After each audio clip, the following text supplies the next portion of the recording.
Welcome to Happy's Kitchen. Today we're going to make a kimchi jeon or kimchi pancake. Ingredients are super simple. I have here just a cup of kimchi that we're going to chop. This is of course our homemade kimchi, but if you buy store-bought kimchi, just make sure you know how sweet and or sour it is so you can adjust to the sugar level and salt in your pancake. I have 1 scallion, 1 egg, and then here I already have mixed a 1/4 cup of all-purpose flour and also a 1/4 cup of tapioca starch. What I found is that the tapioca starch helps create a crispier pancake, but you can also just use a full 1/2 cup of all-purpose flour if you don't have tapioca starch at home. So the first thing we're going to do is we're going to chop our kimchi. I usually like to chop it into about 1 centimeter cubes. And then I'm also going to slice my scallion.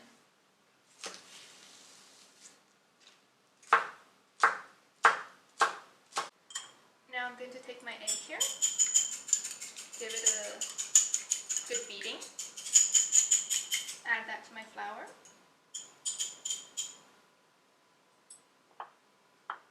and then also add in all the kimchi and its juices, as well as our scallion.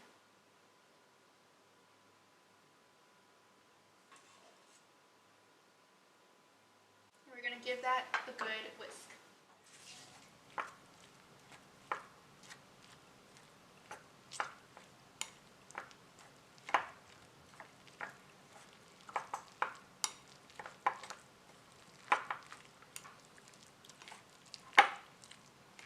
So you want your pancake mixture to be a thick liquid.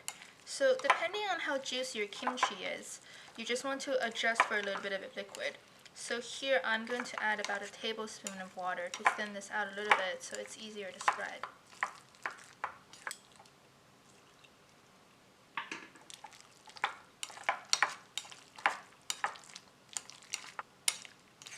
So once your pancake mix is well mixed like this, and it's a thick liquidy mixture, then we're ready to pan fry it. Here I have a non-stick skillet that's been preheating on medium.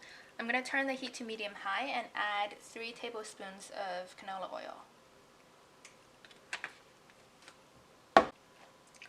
Now we're going to add in our kimchi mix.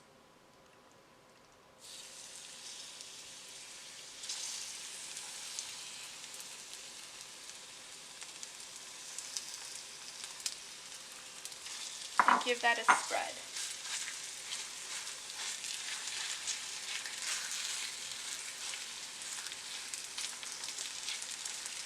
You can also make these into smaller mini pancakes.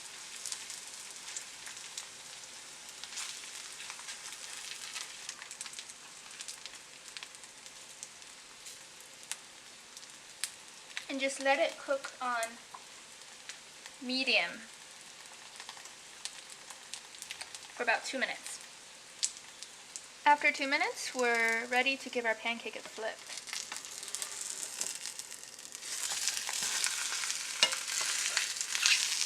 You can see it's golden brown on the side. And we're just going to let it cook on the other side for another 1.5 minutes. And our kimchi pancake is ready. Let's give it a cut to see what it looks like on the inside.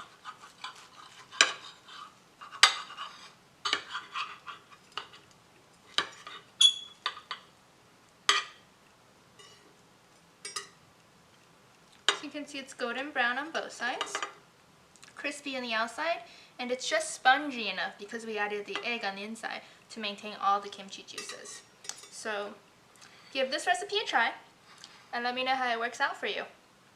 If you're serving this for a party, you can garnish it with some scallions and serve it with a little bit of a soy sauce sugar dipping sauce. Just add soy sauce and some water and some sugar and you're going to be all set. So I hope you have the chance to give this recipe a try at home. Let me know how it turns out in commenting below.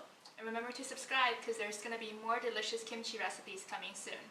Thanks for watching and happy cooking!